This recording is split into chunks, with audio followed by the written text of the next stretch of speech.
Hello friends, welcome to my channel. उम्मीद है कि आप सब बढ़िया होंगे। आज हम बात करेंगे सीबीएसई के नए करिकुलम फ्रेमवर्क के बारे में।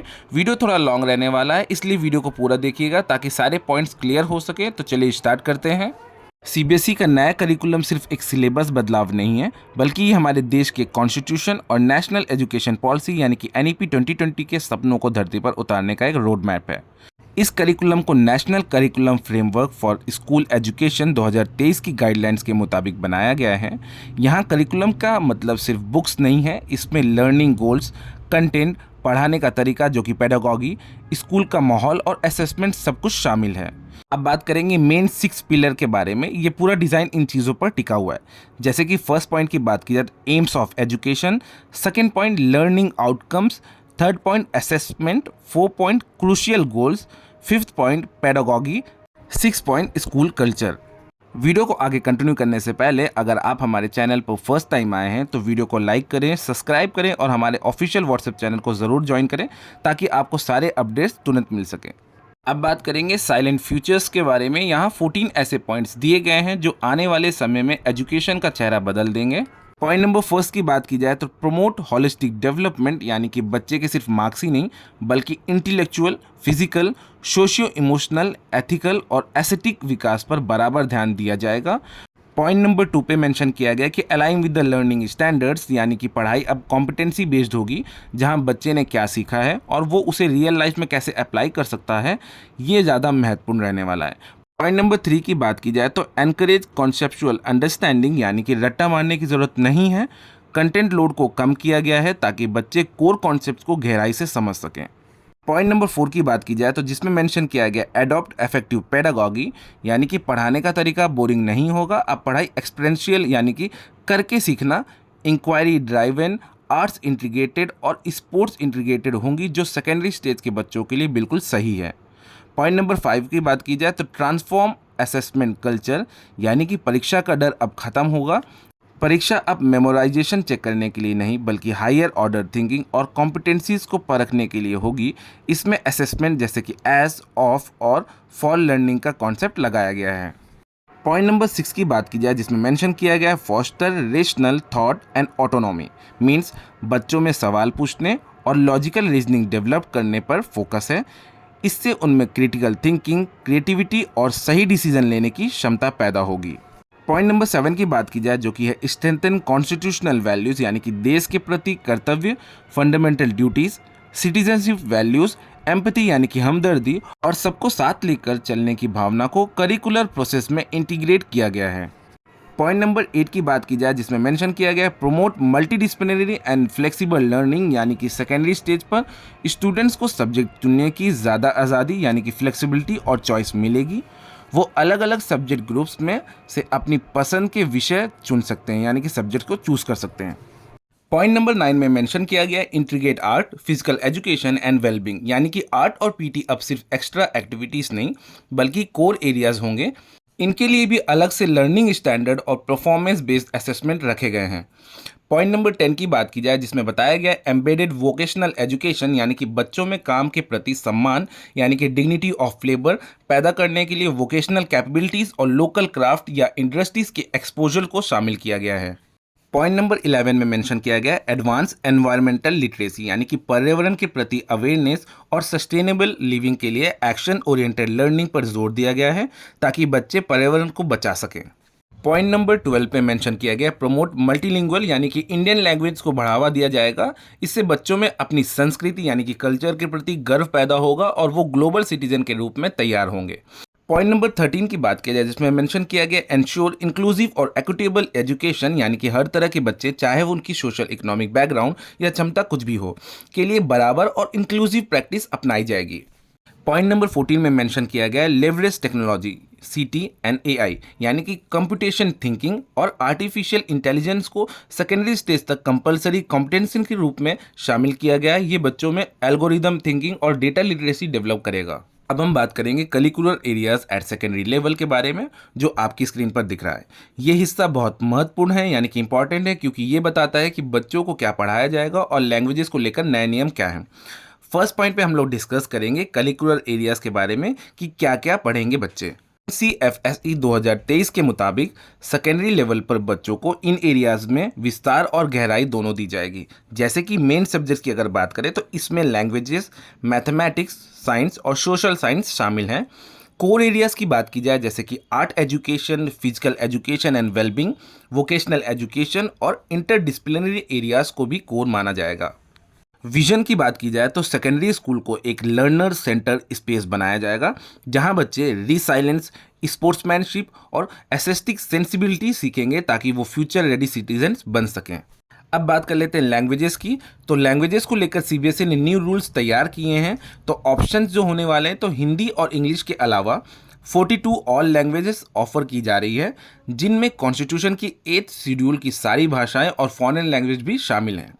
अब बता देता हूं कि 3 लैंग्वेज फ्रेमवर्क के बारे में। तो एनसीएफएसई 2023 के मुताबिक बच्चों को 3 लैंग्वेजेस पढ़नी होगी, जिनमें से कम 2 भाषाएं भारतीय यानी कि नेटिव टू इंडिया होनी चाहिए। ठीक है। अब बात कर लेते हैं R3, जो आप देख रहे होंगे सर्कुलर पे भी मेंशन है, बुक्स में भी दिख रहा है। तो R3 का मतलब है थर्ड लैंग्वेज। तो उसका रोड मैप बता देता हूं मैं। ये बदलाव फेज्ड मैनर में इंप्लीमेंट होगा। एकेडमिक सेशन 2026-27 से क्लास 6 में R3 कंपलसरी हो जाएगी। ठीक है।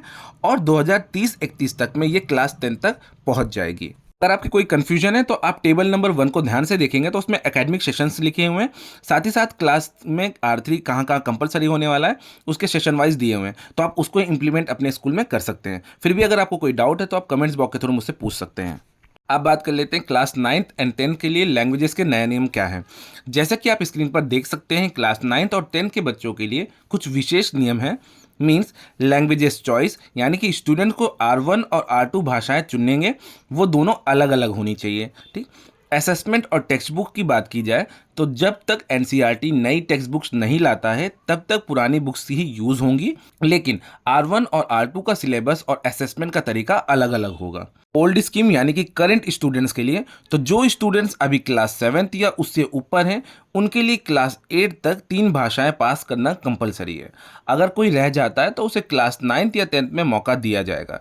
बिना इसके वो बोर्ड एग्जाम्स के लिए एलिजिबल नहीं होने वाले हैं, तो इस चीज़ को आप नोट कर लीजिए। अब बात कर लेते हैं CWSN कैंडिडेट्स यानी कि चिल्ड्रंस विद स्पेशल नीड्स। इन बच्चों को सेकेंड और थर्ड लैंग्वेज पढ़ने से छूट है, यानी कि एक्सेप्शन दी गई है। अब हम बात करेंगे नए करिकुलम फ्रेमवर्क के उन पॉइंट्स के बारे में जो आपकी स्क्रीन पे दिख रहे हैं। वीडियो पूरा देखिएगा क्योंकि इसमें मैथमेटिक्स और साइंस जैसे बड़े सब्जेक्ट्स के नए बदलाव समझाए गए हैं। पॉइंट नंबर 1 की बात करूं तो मीडियम ऑफ इंस्ट्रक्शन यानी कि पढ़ाई की भाषा। तो सीबीएसई ने साफ किया है कि अब स्कूल को कम से कम एक इंडियन लैंग्वेज, भारतीय भाषा का ऑप्शन देना होगा मीडियम ऑफ इंस्ट्रक्शन के रूप में। ठीक है। यानी अगर किसी स्कूल में मेन मीडियम इंग्लिश है तो उन्हें क्लास 3rd से क्लास 12 तक एक इंडियन लैंग्वेज में पढ़ाने का ऑप्शन देना होगा। मकसद ये है कि बच्चे अपनी भाषा में कॉन्सेप्ट को बेहतर समझ सकें। अब बात करेंगे पॉइंट नंबर 2 जो कि मैथमेटिक्स, तो सोचने का नया नज़रिया। ठीक है। तो मैथमेटिक्स अब सिर्फ फॉर्मूले रटने का सब्जेक्ट नहीं है। क्यों? इसके पीछे कुछ विजन है। तो इसका focus clarity of thoughts, logical reasoning और रियल वर्ल्ड प्रॉब्लम्स को सॉल्व करने पर है। अब बात कर लेते हैं पढ़ाने के तरीके के बारे में। तो टीचर्स अब मैकेनिकल प्रोसीजर्स की जगह कॉन्सेप्चुअल अंडरस्टैंडिंग पर जोर देंगे। मींस क्लास में विजुअल रिप्रेजेंटेशन, पैटर्न्स और टेक्नोलॉजी का यूज़ किया जाएगा। बच्चों को अपनी रीजनिंग समझाने के लिए एनकरेज किया जाएगा। अब बात कर लेते हैं असेसमेंट अप्रोच के बारे में। मींस परीक्षा में रूटीन मेमोराइजेशन की जगह problem solving task, case based items और डेटा इंटरप्रिटेशन जैसे सवाल होंगे जो लॉजिकल जस्टिफिकेशन मांगते हैं। अब बात कर लेते हैं साइंस के बारे में। तो साइंस एजुकेशन का मेन गोल बच्चों में क्यूरियोसिटी और साइंटिफिक टेम्पर पैदा करना होता है। मींस डीप अंडरस्टैंडिंग, यानी कि फिजिक्स, केमिस्ट्री और बायोलॉजी में सिर्फ फैक्ट्स जमा करने की जगह डीप कॉन्सेप्ट्स पर फोकस होगा। पेडागोगिकल अप्रोच के बारे में बात की जाए तो इसमें इंक्वायरी बेस्ड और एक्सपेरिमेंटेशन लर्निंग कोर होगी। लैबोरेटरी वर्क, फील्ड ऑब्जर्वेशन और हैंड्स ऑन एक्टिविटीज़ के जरिए बच्चे हाइपोथेसिस बनाना और डेटा इंटरप्रेट करना सीखेंगे। अब बात कर लेते हैं असेसमेंट अप्रोच के बारे में। तो असेसमेंट कॉम्पिटेंसी बेस्ड होगा। प्रैक्टिकल एग्जाम्स में सिर्फ फाइनल आंसर्स नहीं बल्कि ऑब्जर्वेशन की एक्यूरेसी और रिजल्ट का इंटरप्रिटेशन को परखा जाएगा। एक्सपेरिमेंट और प्रोजेक्ट के जरिए कॉन्टिन्यूअस लर्निंग पर जोर होगा। रिलैक्सेशन की बात करूं तो सीबीएसई ने CWSN कैंडिडेट जो कि स्पेशल नीड्स वाले कैंडिडेट्स होते हैं उनके लिए RPWD एक्ट 2016 के मुताबिक रिलैक्सेशन दिए हैं। जैसे कि इन बच्चों को सेकेंड और थर्ड लैंग्वेज से एक्सेप्शन यानी कि छूट मिल सकती है। एग्जाम्स में एक्स्ट्रा टाइम और स्क्राइब लिखने वाला असिस्टेंट जो होता है उसकी सुविधा भी दी जाएगी। अब बात करेंगे सोशल साइंस के बारे में। तो सोशल साइंस का नया फ्रेमवर्क बच्चों को इन्फॉर्म्ड और रेस्पॉन्सिबल सिटीजन बनाने पर फोकस करता है। कोर विजन की बात करूं तो इनमें हिस्ट्री, ज्योग्राफी, पॉलिटिकल साइंस और इकोनॉमिक्स के जरिए रेशनल इंक्वायरी और कॉन्स्टिट्यूशनल वैल्यूज़ को विकसित किया जाएगा। पेडागोगिकल अप्रोच के बारे में बात करूं तो पढ़ाई अब रटने की जगह इंक्वायरी बेस्ड और एक्सपेरिमेंशियल होगी। स्टूडेंट्स मैप्स, डेटा और केस स्टडीज़ का एनालिसिस करेंगे और डिबेट्स में पार्टिसिपेट करेंगे। असेसमेंट की बात करूं तो परीक्षा अब हायर ऑर्डर थिंकिंग पर फोकस्ड होगी। इसमें सोर्स बेस्ड और केस बेस्ड क्वेश्चन शामिल होंगे, जहां आर्गुमेंटेशन स्किल्स को परखा जाएगा। अब बात करेंगे आर्ट एजुकेशन यानी कि कला शिक्षा। नया फ्रेमवर्क में आर्ट को एक कोर करिकुलर एरिया माना गया है, यानी ये अब सिर्फ एक्स्ट्रा एक्टिविटी नहीं है। 3 डायमेंशंस ऑफ नॉलेज की बात करूं तो फर्स्ट पॉइंट में परसेप्चुअल नॉलेज, जो कि सेंसरी एक्सपीरियंस और एस्थेटिक अवेयरनेस दिया गया है। पॉइंट नंबर 2 प्रोसीड्यूरल नॉलेज यानी कि क्रिएटिंग और परफॉर्मेंस के स्किल्स। पॉइंट नंबर 3 में दिया गया कॉन्सेप्चुअल नॉलेज यानी कि रिदम, बैलेंस और कलर जैसे एलिमेंट्स की समझ। अब बात कर लेते हैं पेडागोगिकल अप्रोच के बारे में। तो ये प्रोसेस ओरिएंटेड और कोलैबोरेटिव होंगी, यानी कि टीचर्स अब सिर्फ इंस्ट्रक्टर नहीं बल्कि फैसिलिटेटर्स होंगे, जो वर्कशॉप्स और एग्जीबिशन के जरिए लर्निंग को एनरिच करेंगे। असेसमेंट अप्रोच के बारे में बात करूं तो असेसमेंट सिर्फ टेक्निकल स्किल्स पर नहीं बल्कि क्रिएटिव एक्सप्रेशन और क्रिटिकल थिंकिंग पर फोकस्ड होगा। इसमें पोर्टफोलियोज, आर्टिफैक्ट्स और परफॉर्मेंस के जरिए कॉन्टिन्यूअस असेसमेंट किया जाएगा। अब बात करेंगे एजुकेशन इन इंटरडिसिप्लिनरी एरिया। तो सीबीएसई ने मल्टीडिसिप्लिनरी लर्निंग को बढ़ावा देने के लिए नए सब्जेक्ट शामिल किए हैं।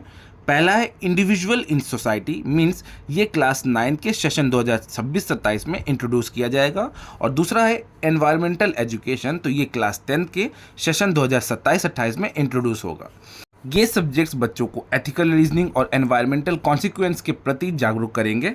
अब बात करेंगे फिजिकल एजुकेशन एंड वेलबींग की। तो इसे भी एक कोर कंपोनेंट के रूप में रिगोर के साथ में इंप्लीमेंट किया जाएगा। इसका मकसद बच्चों में फिजिकल फिटनेस, मेंटल वेलबींग और स्पोर्ट्समैनशिप डेवलप करना है। इंडियन हेरिटेज की बात अगर करें तो इसमें इंडिजीनियस गेम्स यानी कि भारतीय खेल और योगा को खास जगह दी गई है, जो हमारी नॉलेज हेरिटेज का हिस्सा है। पेडागोगिकल अप्रोच की अगर बात करें तो पढ़ाई एक्टिविटी बेस्ड और एक्सपेरिमेंशियल होगी, जिसमें हेल्थ और न्यूट्रिशन पर डिस्कशन भी शामिल होंगे। असेसमेंट की अगर बात करें तो असेसमेंट सिर्फ ग्राउंड पर परफॉर्मेंस तक सीमित नहीं होगा। इसमें वेलनेस डायरीज और केस स्टडीज डिस्कशन के जरिए कॉन्सेप्चुअल क्लैरिटी और सोशल बिहेवियर को भी परखा जाएगा। अब बात करेंगे वोकेशनल एजुकेशन। तो वोकेशनल एजुकेशन को अब वर्क बेस्ड लर्निंग के रूप में देखा जा रहा है, ताकि बच्चे फ्यूचर वर्ल्ड ऑफ वर्क के लिए तैयार हों। इसमें भी 3 फॉर्म्स ऑफ वर्क हैं, जैसे कि लर्निंग को 3 बोर्ड कैटेगरीज में बांटा गया है। पहला है work with the life form, second है work with the machines and materials, third point है वर्क इन ह्यूमन सर्विसेज।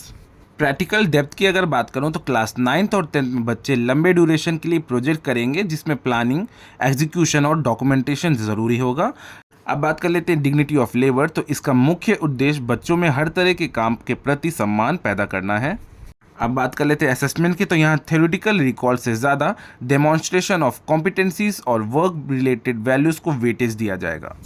अब बात करेंगे हम स्कीम्स ऑफ स्टडीज़ यानी शिक्षा की योजना। तो सीबीएसई ने साफ किया है कि क्लास 9th और 10th एक कंपोजिट कोर्स है, तो स्टूडेंट्स को क्लास 9th में वही सब्जेक्ट चुनने चाहिए जो वो क्लास 10th में कंटिन्यू करना चाहते हैं। ठीक है, सेशन 2026-27 से लेके 2030-31 तक के लिए एक नया रोड मैप तैयार किया गया है, जो एनईपी रिकमेंडेशन पर बेस्ड है।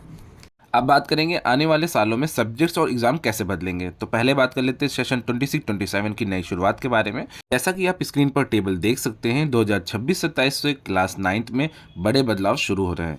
जैसे कि आप लैंग्वेजेस को अगर देखेंगे तो अब स्टूडेंट्स को लैंग्वेज 1 और लैंग्वेज 2 दोनों R1 R2 लेवल पर पढ़नी होगी। ठीक है, देन मैथ्स एंड साइंस की बात करें तो इन सब्जेक्ट में अब एडवांस यानी कि ऑप्शनल का विकल्प दिया गया है उन बच्चों के लिए जो ज़्यादा गहराई से पढ़ना चाहते हैं। नए सब्जेक्ट्स की अगर बात करो तो क्लास 9th में इंडिविजुअल्स इन सोसाइटी नाम का नया सब्जेक्ट शामिल किया गया है, जिसका असेसमेंट स्कूल बेस्ड होगा। देन बात कर लेते हैं CTN AI यानी कि कंप्यूटेशनल थिंकिंग और आर्टिफिशियल इंटेलिजेंस को कंपलसरी मॉड्यूल्स के रूप में शामिल किया गया है। अब हम बात करेंगे सेशन 2027-28 के रोड मैप के बारे में। तो जब ये कोहोर्ट क्लास 10th में पहुंचेगा तो असेसमेंट का ढांचा कुछ इस टाइप का होगा। मींस बोर्ड एग्जाम्स की अगर बात करें तो लैंग्वेज 1 और language 2 mathematics, science, social science और वोकेशनल एजुकेशन के लिए कंपलसरी बोर्ड एग्जामिनेशन होंगे। देन एडवांस पेपर की अगर बात करूँ तो जो बच्चे मैथमेटिक एडवांस या साइंस एडवांस चुनेंगे उनके लिए मैक्सिमम 2 एडवांस लेवल पेपर का प्रोविज़न है। ठीक है, अब बात कर लेते हैं एनवायरमेंटल एजुकेशन की। तो क्लास 10th में इंडिविजुअल इन सोसाइटी की जगह एनवायरमेंटल एजुकेशन कंपलसरी हो जाएगा। मैक्सिमम सब्जेक्ट्स की अगर बात करो तो बोर्ड एग्जाम के लिए मैक्सिमम 8 सब्जेक्ट तक का ऑप्शन रहेगा, 6 कंपलसरी रहेंगे और 2 ऑप्शनल रहने वाले हैं। स्क्रीन पे आप देख पा रहे होंगे कई सारे कलर्स कॉम्बिनेशंस यूज़ किए गए हैं टेबल पे, तो उनका भी अलग अलग मतलब है, तो उसको भी मैं समझा देता हूँ। ग्रीन का मतलब है एनुअल बोर्ड एग्जाम वाले कंपलसरी सब्जेक्ट्स, पिंक का मतलब है स्कूल बेस्ड असेसमेंट वाले कंपलसरी सब्जेक्ट, येलो का मतलब ऑप्शनल सब्जेक्ट, ऑरेंज का मतलब मॉड्यूल्स। अब हम बात करेंगे डायरेक्टली सेशन 2030-31 के फाइनल रोड मैप और सब्जेक्ट्स के बारे में, जो कि 2 लेवल्स में होने वाले हैं, स्टैंडर्ड और एडवांस वर्जन के बारे में। सेशन 2030-31 तक नया सिस्टम पूरी तरह इंप्लीमेंट हो जाएगा। मैंने आपको स्टार्टिंग पे ही बताया था कि एकेडमिक सेशन 2026-27 में क्लास 6 में आर्थिक कंपलसरी है, वही कंटिन्यू होके आगे तक बढ़ जाएगा। जैसे कि 2027-28 में 6 के बच्चे भी R3 पढ़ेंगे, 7th के बच्चे भी पढ़ेंगे। 2028-29 में क्या होगा, 6 का बच्चा भी R3 पढ़ेगा यानी कि थर्ड लैंग्वेज पढ़ेगा, फिर 7th भी पढ़ेगा, 8th भी पढ़ेगा। ऐसे ही करके कंटिन्यू ये 2030-31 तक यानी कि 30-31 तक चला आएगा, जिसमें क्लास 10 तक वो 6 का बच्चा क्लास 10 तक में आ जाएगा। दोबारा से मैं बता देता हूँ 3 लैंग्वेजेस का कॉन्सेप्ट कि अब क्लास 9th और 10th दोनों में 3 लैंग्वेजेस यानी कि R1, R2, R3 कंपलसरी हो जाएगी। इसमें कम से कम 2 इंडियन लैंग्वेज होना जरूरी है। ठीक है, असेसमेंट की अगर बात करें तो languages math, science, social science और वोकेशनल एजुकेशन के लिए कंपलसरी बोर्ड एग्जामिनेशन होंगे 2030-31 में। ठीक है, क्लास 9th में इंडिविजुअल इन सोसाइटी और क्लास 10th में environmental education compulsory school based subjects होंगे। यानी कि टोटल सब्जेक्ट्स की अगर बात की जाए तो बोर्ड एग्जाम के लिए मैक्सिमम 8 सब्जेक्ट होंगे, 7 कंपलसरी हो जाएगा और 1 ऑप्शनल रहने वाला है। अब बात कर लेते हैं सब्जेक्ट्स एट 2 लेवल यानी कि स्टैंडर्ड और एडवांस वर्जन के बारे में। तो एकेडमिक सेशन 2026-27 से मैथ्स और साइंस के 2 लेवल्स पर ऑफर किया जाएगा, जैसा कि पहले ही डिस्कस हो चुका है। तो जो लेवल 1 है यानी कि मैथमेटिक्स और साइंस के स्टैंडर्ड वर्जन, इनका नेचर की बात की जाए तो ये कंपलसरी है और सभी बच्चों को पढ़ना होगा। सिलेबस इसमें कॉमन स्टैंडर्ड कंटेंट होगा। असेसमेंट की अगर बात करें तो 80 मार्क्स के 3 घंटे का पेपर होगा। क्लास 9th में स्कूल बेस्ड और क्लास 10th में बोर्ड एग्जामिनेशन। ठीक है, अब लेवल 2 की बात करते हैं, जो कि मैथमेटिक एडवांस और साइंस एडवांस है। इसका नेचर क्या रहने वाला है, तो ये ऑप्शनल है उन बच्चों के लिए जो कॉमन सिलेबस से ऊपर एडिशनल टॉपिक्स पढ़ना चाहते हैं। ठीक, सिलेबस की अगर बात करें तो इसमें एक्स्ट्रा एडवांस कंटेंट शामिल होगा। और असेसमेंट की बात करें तो ये 25 मार्क्स से अलग पेपर होगा, जिसकी ड्यूरेशन 1 घंटा होगी। इसमें सारे क्वेश्चंस यानी कि सवाल हॉट्स HOTS यानी कि हायर ऑर्डर थिंकिंग स्किल्स वाले होंगे। कुछ इंपॉर्टेंट इंस्ट्रक्शंस की अगर बात करूं जो फॉरेन स्कूल्स हैं, तो जो CBSE स्कूल विदेश में हैं उन्हें 2 की जगह सिर्फ 1 इंडियन लैंग्वेज ऑफर करने की छूट है। एलिजिबिलिटी की बात करें तो बोर्ड एग्जाम में बैठने के लिए इंटरनल असेसमेंट और एक्सटर्नल एनुअल एग्जाम दोनों में अपीयर होना कंपलसरी है। स्पेशल एक्सेप्शन की बात की जाए तो फॉरेन स्कूल से वापस आने वाले बच्चों को केस बाय केस बेसिस पर थर्ड लैंग्वेज से एक्सेप्शन मिल सकती है। अब बात कर लेते हैं मार्कशीट एंट्री की। तो अगर आप एडवांस एग्जाम में 50% या उससे ज़्यादा मार्क्स लाते हैं तो मार्कशीट पर एडवांस लेवल सक्सेसफुली क्लियर लिखा जाएगा, लेकिन ये मार्क्स आपके ओवरऑल टोटल स्कोर में नहीं जोड़े जाएंगे। इस चीज़ का ध्यान रखिएगा। इंटरनल असेसमेंट की अगर बात करें तो स्कूल लेवल पर होने वाले 20 मार्क्स के इंटरनल असेसमेंट में ये 2 लेवल वाला सिस्टम लागू नहीं होगा।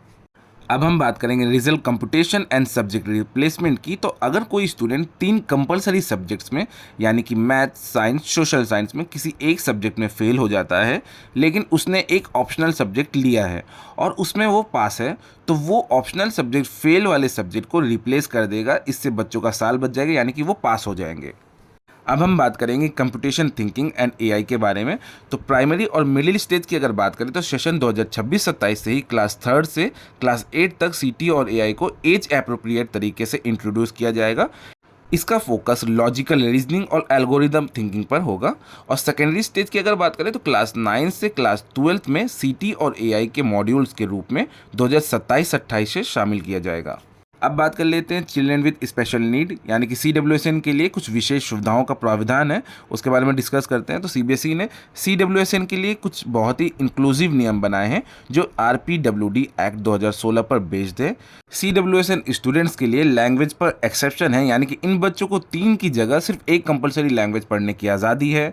सब्जेक्ट की फ्लेक्सिबिलिटी है, यानी कि वो अपनी पसंद के हिसाब से किसी भी कंपलसरी सब्जेक्ट को टेबल 7 में दिए गए ऑप्शनल सब्जेक्ट से रिप्लेस कर सकते हैं, उसको हम आगे डिस्कस करेंगे।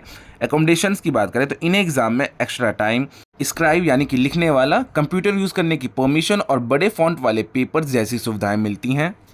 अब हम बात करने वाले हैं स्क्रीन पर दिख रहे पेजेस के बारे में, जो कि है सब्जेक्ट की पूरी लिस्ट और उनके मार्क्स के डिस्ट्रीब्यूशन, जो कि टेबल 7 में डिटेल में समझाया गया है। तो चलिए देखते हैं।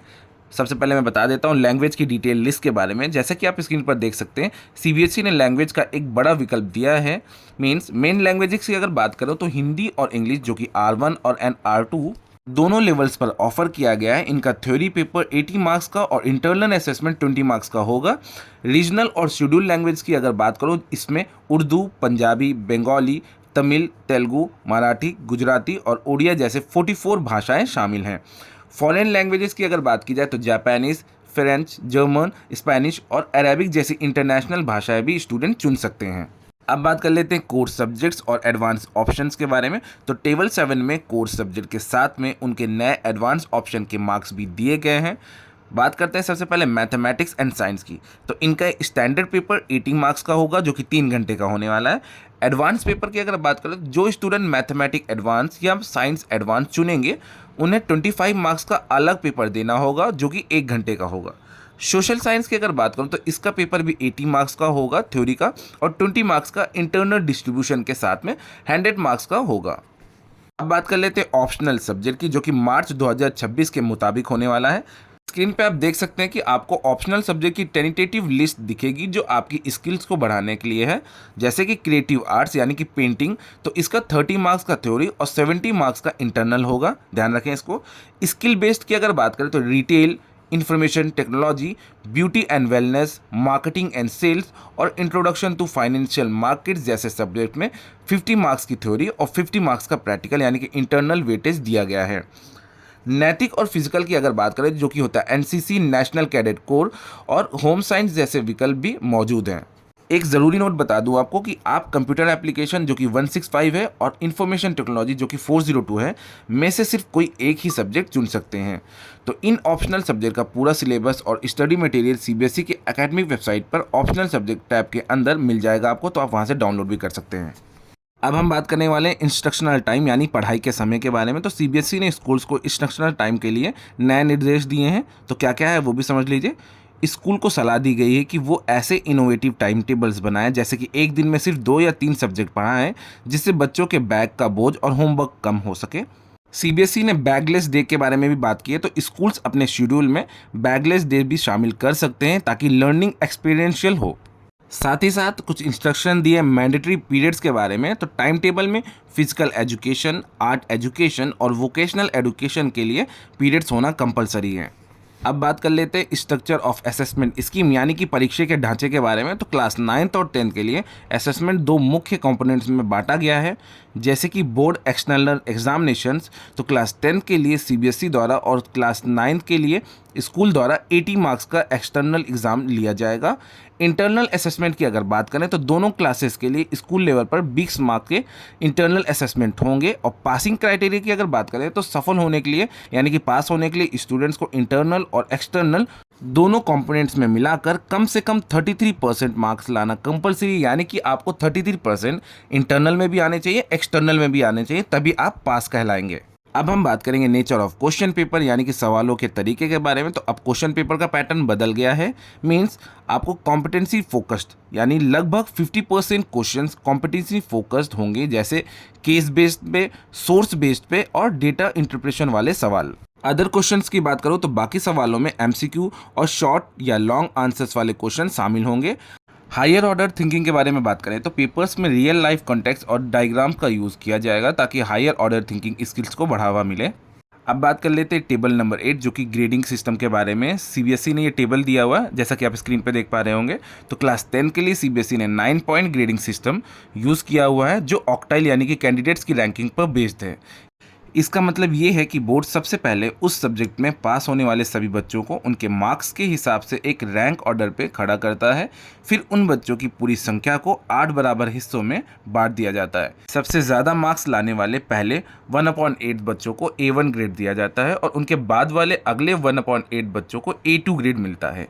इसी तरह रैंकिंग नीचे चलती रहती है, जैसे कि B1, B2, C1, C2, D1 और D2 तक हर लेवल पर बच्चों को अगले 1/8 ग्रुप में शामिल होता है। लेकिन ध्यान देने वाली बात यह है कि अगर किसी बच्चे को ई ग्रेड मिलता है तो इसका मतलब है कि एसेंशियल रिपीट, यानी उस बच्चे को वो सब्जेक्ट या साल फिर से पढ़ना होगा।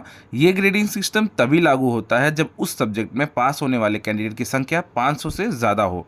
अगर 2 या उससे ज़्यादा बच्चों के मार्क्स एक जैसे यानी कि टाई हो जाते हैं तो उन्हें एक ही ग्रेड दिया जाता है। इस सिस्टम का मकसद बच्चों की काबिलियत को उनके दोस्त के मुकाबले एक फेयर रैंकिंग देना है। अब हम बात करने वाले हैं क्लास 9 के ग्रेडिंग सिस्टम और इंटरनल असेसमेंट के कंपोनेंट्स के बारे में। तो सबसे पहले डिस्कस करते हैं क्लास 9 के ग्रेडिंग स्केल के बारे में। जैसा स्क्रीन पे आप देख पा रहे होगे, क्लास 10 के पोजिशनल ग्रेडिंग जो कि ऑक्टाइल सिस्टम के बजाय क्लास 9 में एब्सोल्यूट ग्रेडिंग का उपयोग किया जाता है। इसका मतलब है कि आपके मार्क्स के रेंज के हिसाब से सीधे ग्रेड मिलेंगे। जैसे कि 91 से 100 के बीच में अगर मार्क्स हैं आपके तो A1 ग्रेड मिलने वाला है, 81 से 90 के बीच में तो A2, 71 से 80 तो B1, 61 से 70 के बीच में तो B2, 51 से 60 के बीच में C1, 41-50 के बीच में मार्क्स अगर आपके हैं तो C2 और 33 और 40 के बीच में अगर आपके मार्क्स हैं तो आपको ग्रेड मिलेगा D। अब हम बात करने वाले इंटरनल असेसमेंट के मुख्य उद्देश्य के बारे में। तो इंटरनल असेसमेंट का मकसद सिर्फ मार्क्स देना नहीं होता बल्कि बच्चों की कॉम्पिटेंसीज को डेवलप करना है। इसके 2 मुख्य काम होते हैं, जैसे कि पहला, बच्चों की प्रोग्रेस की पूरी तस्वीर दिखाना। दूसरा, टीचर्स को ये समझने में मदद करना कि बच्चों को कहाँ एक्स्ट्रा सपोर्ट या रेमिडिएशन की ज़रूरत पड़ेगी। अब हम बात करने वाले हैं इंटरनल असेसमेंट के 4 इंपॉर्टेंट कंपोनेंट्स के बारे में। तो इंटरनल असेसमेंट को 4 बराबर हिस्सों में बांटा गया है, हर एक का 25% वेटेज है। ठीक है, सबसे पहला है पीरियोडिक असेसमेंट, मींस साल में 3 बार असेसमेंट होंगे जिनमें से बेस्ट 2 का एवरेज लिया जाएगा। इसमें कम से कम एक असेसमेंट कॉम्पिटेंसी बेस्ड और एप्लीकेशन ओरिएंटेड होना ज़रूरी है, तो इस चीज़ को नोट करके रखिएगा।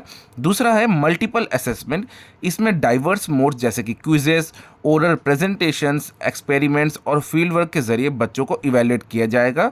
थर्ड पॉइंट है पोर्टफोलियो, तो ये बच्चे के काम का एक करिकुलेटेड कलेक्शन है जो समय के साथ उसकी ग्रोथ दिखाता है। ये हॉलिस्टिक प्रोग्रेस कार्ड यानी कि HPC का एक महत्वपूर्ण हिस्सा है। फोर्थ पॉइंट है सब्जेक्ट एनरिचमेंट, जिसके बारे में हम आगे डिटेल में डिस्कस करेंगे।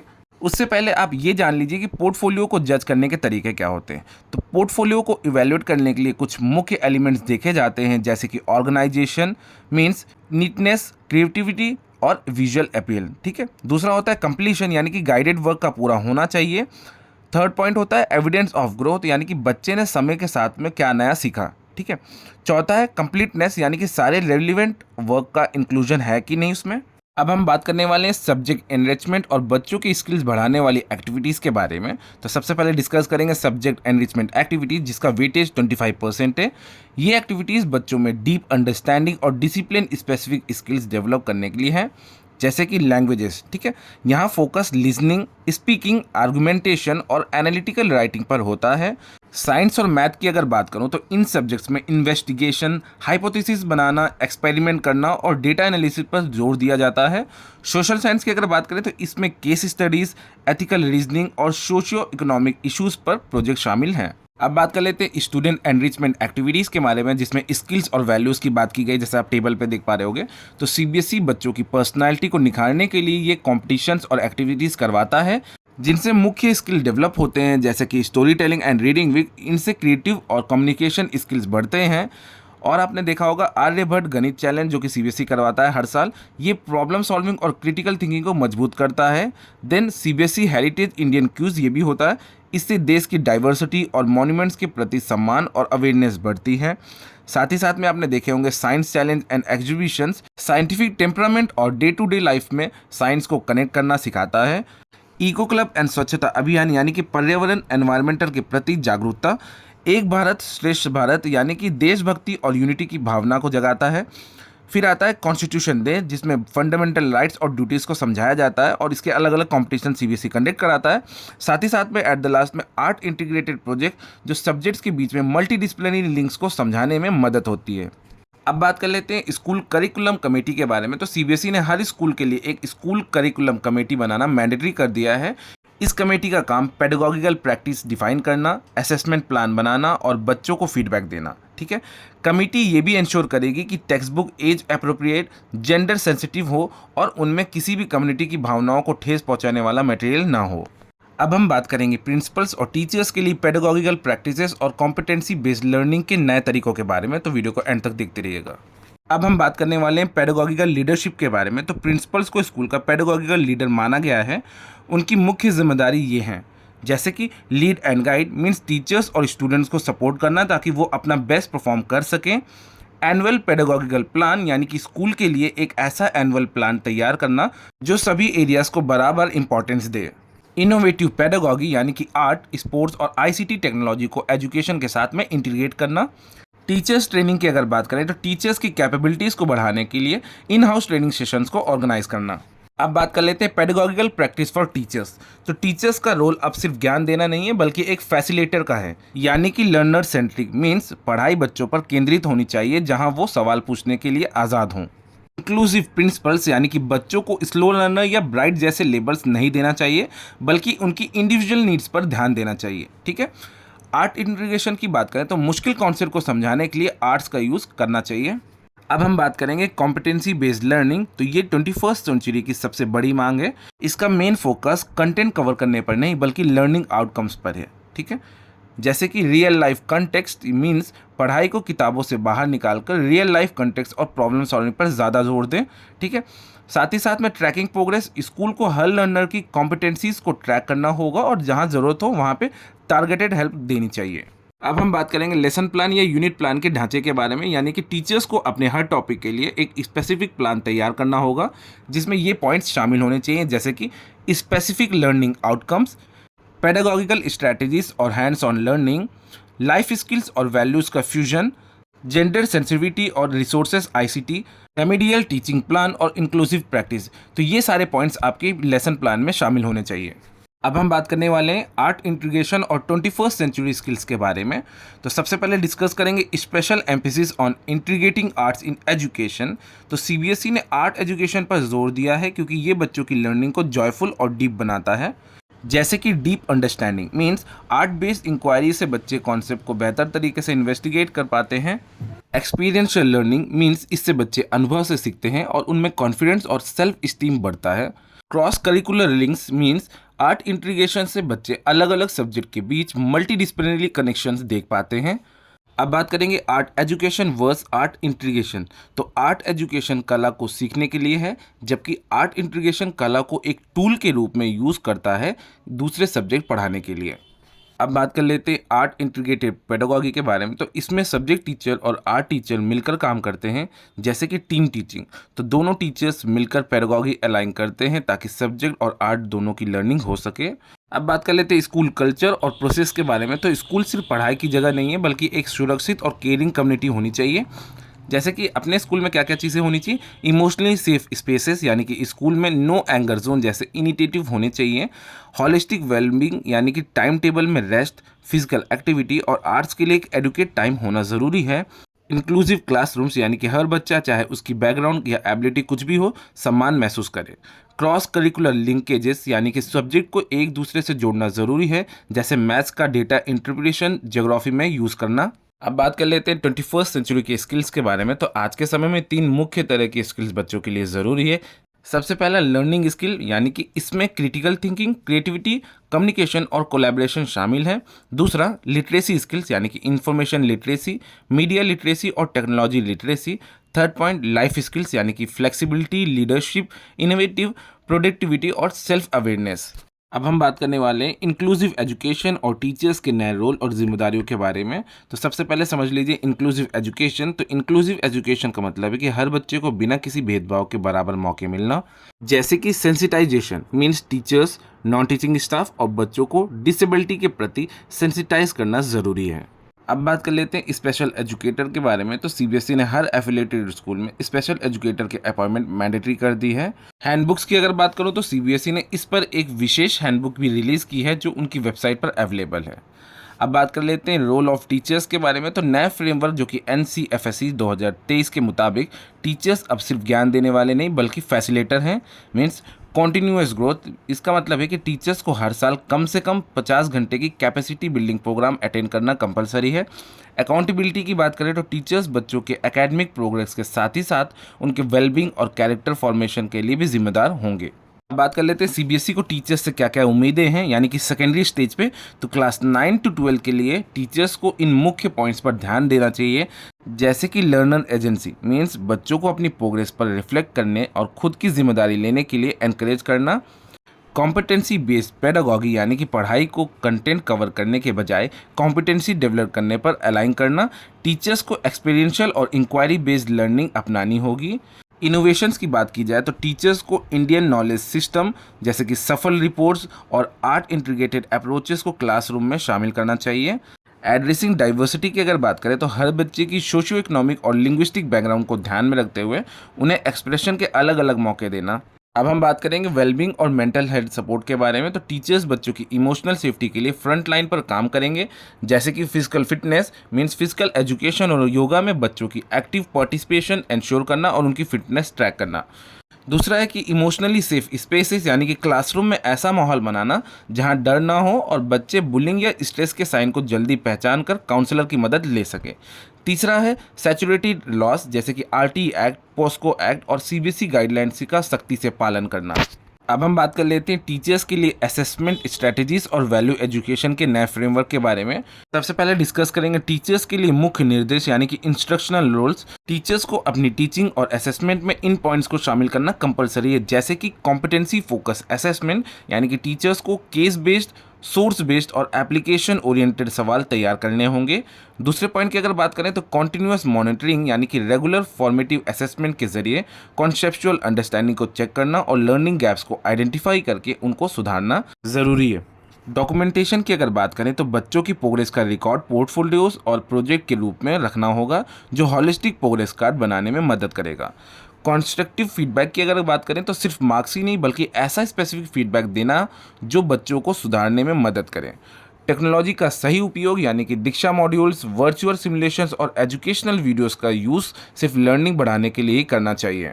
अब हम बात करेंगे वैल्यूज़ एजुकेशन और लाइफ स्किल्स के बारे में। तो एनसीएफएससी 2023 के मुताबिक वैल्यूज़ अब कोई अलग सब्जेक्ट नहीं बल्कि इन्हें हर सब्जेक्ट के साथ इंटीग्रेट किया जाएगा, जैसे कि कॉन्स्टिट्यूशनल वैल्यूज़ जिसमें जस्टिस, लिबर्टी, इक्वालिटी और फ्रेटर्निटी जैसे वैल्यूज़ को स्कूल कल्चर का हिस्सा बनाया जाएगा। ह्यूमन वैल्यूज़ की बात करें तो हॉनेस्टी, एम्पैथी, क्लीननेस और एनवायरमेंटल सेंसिटिविटी बच्चों के रोज़ाना व्यवहार में दिखनी चाहिए। देन बात करते हैं इंटीग्रेटेड लर्निंग, तो कैपेसिटीज़ यानी कि 21st सेंचुरी स्किल्स जैसे क्रिटिकल थिंकिंग और प्रॉब्लम सॉल्विंग को एक्सपेरिएंशियल लर्निंग के जरिए डेवलप किया जाए। असेसमेंट की अगर बात करें तो इनका असेसमेंट क्वालिटेटिव और ऑब्जर्वेशन बेस्ड होगा, जिसे हॉलिस्टिक प्रोग्रेस कार्ड में डॉक्यूमेंट किया जाएगा। अब बात कर लेते हैं फाउंडेशनल स्टेज के परिचय के बारे में, इंट्रोडक्शन के बारे में। तो सीबीएसई ने 3 से लेकर 8 साल के बच्चों के लिए एनसीएफएफएस 2022 को सेशन 2023-24 से लागू कर दिया था, जिसमें कि मैंडेटरी स्ट्रक्चर मीन्स सभी स्कूल्स को अब 5+3+3+4+ का नया स्ट्रक्चर अपनाना कंपलसरी है। टीचर्स को एनसीएफएस में दिए गए ढेर सारे एग्जाम्पल्स और इलस्ट्रेशंस को यूज़ करना चाहिए ताकि एब्स्ट्रैक्ट कॉन्सेप्ट को बच्चे आसानी से समझ सकें। अब बात कर लेते हैं 5 की डोमेन्स ऑफ डेवलपमेंट। बच्चों के ओवरऑल विकास के लिए 5 मुख्य क्षेत्रों में यानी कि डोमेन्स को आइडेंटिफाई किया जाएगा, जैसे कि फर्स्ट है फिजिकल डोमेन मीन्स शारीरिक विकास, second socio economical and ethical development यानी कि सामाजिक और नैतिक विकास, थर्ड है कॉग्निटिव डेवलपमेंट यानी कि मानसिक विकास, फोर्थ है लैंग्वेज एंड लिटरेसी डेवलपमेंट यानी कि भाषा और सीखने का विकास, फिफ्थ है एस्थेटिक एंड कल्चरल डेवलपमेंट यानी कि कला और संस्कृति का विकास। अब बात करेंगे कंटेंट और पढ़ाने के तरीका के बारे में। नए करिकुलम का मकसद ये है कि छोटे बच्चों पर पढ़ाई का बोझ ना हो और वो खेल खेल में सीखें। इसके मुख्य पॉइंट्स ये हैं। पहला, किताबों से बाहर की दुनिया। ठीक है। तो 3 से 6 साल तक के बच्चों के लिए कोई भी भारी भरकम टेक्स्ट बुक्स नहीं होंगी, उनकी जगह एक्टिविटी बुक का यूज़ होगा। Means real life learning. तो बच्चों को सिखाने के लिए महंगी चीज़ों की ज़रूरत नहीं है। घर में मिलने वाला पुराना गत्ता जैसे कि कार्डबोर्ड, पत्थर, पुराने कपड़े, बॉटल का ढक्कन और बीज जैसे कि सीड्स होते हैं, उसका यूज़ करके आप गिनती सिखा सकते हैं, कलर्स बच्चों को पहचानना सिखा सकते हैं। ठीक है। खेल खेल में सीखना, इसका मतलब है कि फ्लैश कार्ड्स, पजल्स और मिट्टी के खिलौने बच्चों के दिमाग को तेज़ करने में मदद करेंगे। अब बात कर लेते हैं भाषा का ज्ञान यानी कि लैंग्वेज लर्निंग। तो भाषा सीखने के लिए एक नया टारगेट रखा गया है, जैसे कि अपनी भाषा, तो उसको हम बोलते हैं R1। क्लास 3 तक पहुंचते पहुंचते बच्चों को अपनी घर की भाषा यानी कि मदर टंग में अच्छी तरह से पढ़ना और लिखना आना चाहिए। 3 भाषाएं की बात की जाए तो स्कूल्स को कोशिश करनी है कि बच्चा शुरुआत से ही कम से कम 3 भाषाएं थोड़ी थोड़ी सीख सके। इससे बच्चों का दिमाग नए शब्दों को जल्दी पकड़ता है। अब बात करेंगे जादुई पिटारा के बारे में। तो NCERT ने बच्चों के लिए एक जादुई पिटारा तैयार किया है। ये कोई असली जादू का बॉक्स नहीं है, बल्कि सीखने सिखाने का मटेरियल है का एक बड़ा कलेक्शन है। इसमें कहानियाँ, कविताएं, पजल्स और पोस्टर्स शामिल है जो बच्चों की क्यूरोसिटी बढ़ाता है। स्कूल इसे दीक्षा पोर्टल से डाउनलोड करके यूज़ कर सकता है ताकि पढ़ाई बिल्कुल बोझ ना लगे और बच्चों को स्कूल आना पसंद हो। NCFS 2022 के मुताबिक बच्चों को सिखाने का सबसे बड़ा जरिया प्ले है, यानी कि खेल खेल में सीखना, जो कि पहले ही हमने डिस्कस किया था। कहानियों का जादू मीन्स स्टोरीज बच्चों की वोकैबुलरी बढ़ाता है और इनमें क्यूरियोसिटी जगाता है और इमेजिनेशन पैदा करता है। ठीक है। थीमेटिक अप्रोच की बात की जाए तो स्कूल्स को अलग अलग सब्जेक्ट को एक थीम के अंदर जोड़कर पढ़ाना चाहिए ताकि बच्चे मीनिंगफुल कनेक्शंस बना सकें। सबसे ज़रूरी बात यह है कि हर बच्चा अपने पेस यानी कि रफ्तार से ही सीखता है, इसलिए उन पर किसी भी एक लर्निंग स्टाइल का दबाव नहीं होना चाहिए। अब बात करेंगे असेसमेंट यानी कि परीक्षा नहीं, प्रगति।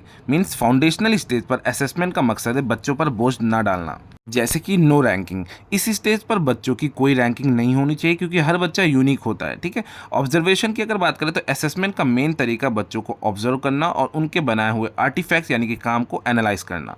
टूल्स की अगर बात करें तो टीचर्स को रिकॉर्ड्स, चेकलिस्ट और वर्कबुक का यूज़ करके बच्चे की प्रोग्रेस को ट्रैक करना होगा। टीचर्स को बहुत पेशेंट रहना होगा क्योंकि बच्चे का विकास एक सीधी लाइन में नहीं होता। अब बात करेंगे आइडेंटिफिकेशन ऑफ डेवलपमेंट डिलेस यानी कि बच्चों के विकास में अगर कोई देरी यानी कि डिले हो रही है तो उसे जल्दी पहचानना बहुत ज़रूरी है ताकि सही समय पर मदद मिल सके। तो टीचर्स का क्या रोल होने वाला है? टीचर्स कोई डॉक्टर नहीं है जो बीमारी डायग्नोसिस करेंगे, लेकिन वो बच्चे को ऑब्जर्व करके प्रोविजनल केसेस को क्लिनिकली डायग्नोसिस के लिए रिफ़र कर सकते हैं। अब बात कर लेते हैं पहचानने के तरीके के बारे में। तो जैसे कि फर्स्ट में हम लोग डिस्कस करते हैं स्क्रीनिंग यानी कि स्टैंडर्डाइज टूल्स के जरिए चेक करना कि बच्चा फिजिकल या कॉग्निटिव माइलस्टोन अचीव कर रहा है या नहीं। ठीक है। दूसरा प्रशांत चेकलिस्ट यानी कि NCERT की ये चेकलिस्ट बच्चों को आइडेंटिफाई करने में मदद करती है और ये RPW एक्ट 2016 के मुताबिक है। ठीक है। तीसरा पेरेंटल कॉन्सर्न्स यानी कि पेरेंट की बातों को ध्यान से सुनना क्योंकि वो सबसे पहले बदलाव नोटिस करते हैं। अब हम बात करने वाले organization of time in the school यानी कि फाउंडेशनल स्टेज पर समय का सही बंटवारा बच्चों के लिए होलिस्टिक विकास के लिए बहुत ज़रूरी है। जैसे कि अटेंशन स्पैन मीन्स हर एक्टिविटी बच्चे के ध्यान लगाने की क्षमता को ध्यान में रखकर प्लान की जाएगी। बैलेंस शेड्यूल यानी कि टीचर द्वारा सिखाई गई एक्टिविटीज़ और बच्चों द्वारा खुद की गई एक्टिविटीज़ के बीच बैलेंस होना चाहिए। जैसे भारी फिजिकल एक्टिविटी के बाद एक शांत एक्टिविटी रखी जाए। एडुकेट फोकस यानी कि आर्ट, क्राफ्ट और आउटडोर प्ले के लिए रोज़ाना काफ़ी समय दिया जाएगा। बच्चों को थकने से बचने के लिए बीच बीच में ब्रेक्स और ट्रांजिशंस दिए जाएंगे। एनुअल कैलेंडर की अगर बात करो तो स्कूल्स को साल शुरू होने से पहले ही वोकेशंस, स्पोर्ट्स डे, PTM और फील्ड ट्रिप्स का पूरा कैलेंडर तैयार करना होगा। अब बात करेंगे स्कूल कल्चर और टीचर कैपेसिटी बिल्डिंग के बारे में। तो सबसे पहले डिस्कस करते हैं कल्चर ऑफ केयर। तो स्कूल एक ऐसी जगह होनी चाहिए जहां बच्चों को प्यार और सम्मान दोनों मिले। टीचर्स को हमेशा काइंड और कंपैशनेट रहना चाहिए। कॉन्टिन्यूस ग्रोथ यानी कि टीचर्स को लगातार सीखना होगा। उन्हें पीएल लर्निंग यानी कि एक दूसरे से सीखना और CBSE द्वारा तैयार की गई ट्रेनिंग आवर्स को पूरा करना मैंडेटरी है। अब बात कर लेते हैं गाइडलाइंस ऑन NCFSE 2023 के बारे में। तो पूरे स्कूलिंग मॉडल यानी कि 5+3+3+4 के लिए एक गाइडिंग फ्रेमवर्क है। स्कूल को इसे इम्प्लीमेंट करने के लिए कुछ मुख्य बातों का ध्यान रखना चाहिए। जैसे फर्स्ट पे कॉम्प्रहेंसिव कवरेज यानी कि फ्रेमवर्क को हर स्टेज यानी कि फाउंडेशनल से लेके सेकेंडरी तक के लर्निंग स्टैंडर्ड और पेडागॉजी के हिसाब से लागू करना है। सेकेंड प्रैक्टिकल इम्प्लीमेंटेशन यानी कि गाइडलाइंस ऐसी होनी चाहिए जो टीचर्स और पेरेंट्स को आसानी से समझ आए। तीसरा क्लियर लर्निंग स्टैंडर्ड्स यानी कि एजुकेटर्स को हर सब्जेक्ट के लिए दिए गए स्पेसिफिक लर्निंग स्टैंडर्ड को फॉलो करना जिसमें कॉम्पिटेंसी डेवलपमेंट पर जोर हो। NCFSC 2023 को इम्प्लीमेंट करने के लिए कुछ इंपॉर्टेंट गाइडलाइंस दी गई हैं, जैसे कि CBSE ने स्कूल्स को कुछ ज़रूरी पॉइंट्स दिए हैं ताकि नया करिकुलम सही से लागू हो सके, जैसे कि हॉलिस्टिक डेवलपमेंट पर फोकस, सिर्फ ज्ञान ही नहीं बल्कि क्रिटिकल थिंकिंग, क्रिएटिविटी और वैल्यूज़ पर जोर दिया जाएगा ताकि बच्चे का पूरा विकास हो सके। टीचर्स और स्कूल्स को एम्पावर करना, यानी कि करिकुलम ऐसा बनाया गया है जो टीचर्स को नए तरीके अपनाने की आज़ादी देता है। डाइवर्स पेडागोगिकल अप्रोचेस, यानी कि पढ़ाई के लिए अलग अलग तरीके जैसे एक्सपेरिएंशियल और प्ले बेस्ड, यानी कि खेल खेल में सीखना का यूज़ किया जा सकता है। भारतीय मूल्य यानी कि कल्चर वैल्यूज़ की बात करें तो करिकुलम में भारतीय ज्ञान और पुराने से लेकर आज तक के योगदानों को शामिल किया जाएगा। मल्टी डिसिप्लिनरी एजुकेशन, यानी कि अलग अलग सब्जेक्ट्स को एक साथ जोड़कर पढ़ाया जाएगा ताकि बच्चे हर चीज़ को एक इंटीग्रेटेड नज़रिए से देख सकें। इक्विटी और इल्यूशन की बात करें तो हर बच्चे को बिना किसी भेदभाव के क्वालिटी एजुकेशन मिलेगी। एनवायरनमेंट और वोकेशनल एजुकेशन, यानी कि पर्यावरण के प्रति जागरूकता और स्किल एजुकेशन को हर स्टेज पर ज़रूरी बनाया गया है। मल्टीलिंगुअलिज्म की बात की जाए तो कम से कम 3 भाषाएं सीखने पर जोर दिया जाएगा, जिसमें इंडियन लैंग्वेज मुख्य होगी। सेकेंडरी स्टेज में फ्लेक्सिबिलिटी, यानी कि क्लास 9 से 12th में बच्चों को अपनी पसंद के सब्जेक्ट चुनने की आज़ादी होगी। अब बात करेंगे फाउंडेशनल स्टेज के लिए असेसमेंट गाइडलाइंस की। तो छोटे बच्चों के लिए परीक्षा का ढंग बिल्कुल अलग होगा, यानी कि नेचुरल लर्निंग मीन्स असेसमेंट बच्चों के नेचुरल खेल और एक्टिविटी से जुड़ा होगा, उन पर कोई भी दबाव नहीं डाला जाएगा। फिर आते हैं नो ट्रेडिशनल टेस्ट, यानी कि शुरुआती सालों में ट्रेडिशनल टेस्ट और एग्ज़ाम का यूज़ बिल्कुल नहीं होगा। अब बात करते हैं ऑब्जर्वेशन और आर्टिफैक्ट्स की। तो टीचर्स बच्चों को ध्यान से ऑब्जर्व करेंगे और उनके द्वारा बनाई गई चीज़ें, यानी कि आर्टिक्राफ्ट्स को एनालाइज करके प्रोग्रेस ट्रैक करेंगे। ठीक है, इसके बाद बात करते हैं सिस्टमैटिक डॉक्यूमेंटेशन की। तो बच्चों की प्रोग्रेस का रिकॉर्ड सिस्टमैटिक तरीके से रखा जाएगा ताकि उनकी ग्रोथ का सही पता चल सके। टीचर ऑटोनॉमी की बात की जाए तो टीचर्स को आज़ादी है कि वो बच्चों की लर्निंग स्टाइल के हिसाब से असेसमेंट का तरीका खुद चुन सकते हैं। अब हम बात करने वाले हैं प्रिपरेटरी, मिडिल और सेकेंडरी स्टेजेस के लिए असेसमेंट की ट्रांसफॉर्मेशन और हॉलिस्टिक प्रोग्रेस कार्ड के बारे में। तो सबसे पहले बात करते हैं प्रिपरेटरी स्टेज, यानी कि क्लास 3rd से 5th। तो इस स्टेज पर फॉर्मल लर्निंग शुरू होती है, इसलिए असेसमेंट का ढंग भी बदल गया है, यानी कि फॉर्मेटिव असेसमेंट। बच्चे की प्रोग्रेस ट्रैक करने के लिए एक मजबूत फॉर्मेटिव असेसमेंट बनाया जाएगा। सेकेंडली अंडरस्टैंडिंग कॉम्पिटेंसीज, यानी बच्चों को ये समझाने में मदद की जाएगी कि उनसे क्या सीखने की उम्मीद की जा रही है। थर्ड, ओरल और रिटन असेसमेंट, यानी कि कॉन्सेप्चुअल अंडरस्टैंडिंग और क्रिएटिविटी को रखने के लिए ओरल और रिटन टेस्ट के साथ साथ ऑब्जर्वेशन और आर्टिफैक्ट्स एनालिसिस का यूज़ होगा। देन समेटिव असेसमेंट, यानी कि साल के अंत में एक कॉम्प्रिहेंसिव समेटिव असेसमेंट होगा ताकि अगली ग्रेड के लिए उनकी तैयारी चेक की जा सके। अब बात कर लेते हैं मिडिल स्टेज की, यानी कि क्लास 6 से लेके 8 तक। तो इस स्टेज पर बच्चों को थोड़े कॉम्प्लेक्स कॉन्सेप्ट सिखाए जाते हैं, इसलिए असेसमेंट और भी एडवांस हो जाता है, जैसे कि competency based approach means assessment हर तरह की लर्निंग पर फोकस करेगा। देन आते हैं हायर ऑर्डर कैपेसिटीज, मीन्स पढ़ाई का जोर कॉन्सेप्चुअल अंडरस्टैंडिंग पर होगा। इसके लिए प्रोजेक्ट, डिबेट्स और प्रेजेंटेशन जैसे तरीके अपनाए जाएंगे। क्रिएटिविटी थ्रू क्वेश्चंस, यानी कि असेसमेंट ऐसे होंगे जो कि बच्चों की क्रिएटिविटी को बढ़ावा देंगे। देन बात करते हैं ईयरली समेटिव असेसमेंट, यानी कि अगली क्लास में जाने से पहले उनकी रीडनेस चेक करने के लिए ईयरली असेसमेंट होंगे। अब बात करेंगे सेकेंडरी स्टेज, यानी कि क्लास 9 से लेकर क्लास 12 तक। तो सब्जेक्ट की डेप्थ बढ़ाने के कारण यहाँ पे असेसमेंट बहुत ही स्ट्रक्चर्ड हो जाता है, जैसे कि रेगुलरली फॉर्मेटिव असेसमेंट, बच्चों को लगातार कंस्ट्रक्टिव फीडबैक देने पर जोर दिया जाएगा। अब बात करेंगे सेल्फ असेसमेंट की, यानी कि क्लासरूम असेसमेंट में बच्चों का खुद को जज करना, यानी कि सेल्फ असेसमेंट एक बड़ा रोल प्ले करेगा। देन बात करते हैं डाइवर्स मेथड, यानी कि कॉम्पिटेंसी चेक करने के लिए केस बेस्ड क्वेश्चन, सिमुलेशंस और ऐसे टाइप वाले सवालों का यूज़ किया जाएगा। टूल्स की अगर बात करो तो रिटन टेस्ट के साथ साथ में प्रैक्टिकल टेस्ट, प्रोजेक्ट्स और ओपन बुक टेस्ट का भी ऑप्शन दिया जाएगा। साल के अंत में बोर्ड एग्जामिनेशन के रूप में समेटिव असेसमेंट होंगे। अब बात कर लेते हैं हॉलिस्टिक प्रोग्रेस कार्ड के बारे में। तो सबसे बड़ी खबर ये है कि स्कूल्स को अब हॉलिस्टिक प्रोग्रेस कार्ड इंप्लीमेंट करने होंगे, जैसे कि कम्युनिकेशन टूल्स। ये रिपोर्ट कार्ड स्कूल और फैमिली के बीच में बातचीत का एक जरिया होगा। कॉम्प्रिहेंसिव रिपोर्टिंग, यानी कि इसमें सिर्फ मार्क्स नहीं बल्कि कॉम्पिटेंसीज और लर्निंग आउटकम्स की पूरी जानकारी होगी। बनाते हैं नो पीयर कंपैरिजन, यानी कि बच्चे की इंडिविजुअल प्रोग्रेस पर फोकस करेंगे। इसमें बच्चों की आपस में तुलना कंपैरिजन नहीं की जाएगी। उसके बाद आते हैं प्रोटोटाइप्स की। तो सीबीएसई ने फाउंडेशनल और प्रिपरेटरी स्टेज के लिए एचपीसीज के प्रोटोटाइप्स पहले ही प्रोवाइड कर दिए हैं। तो इस वीडियो में सिर्फ इतना ही था। अगर आपको वीडियो अच्छी लगी हो, इन्फॉर्मेटिव लगी हो तो चैनल को सब्सक्राइब करना ना भूलें। अगर आपके कोई डाउट्स है तो आप कमेंट्स बॉक्स के जरिए पूछ सकते हैं। तो मिलते हैं नेक्स्ट वीडियो में। Thanks for watching.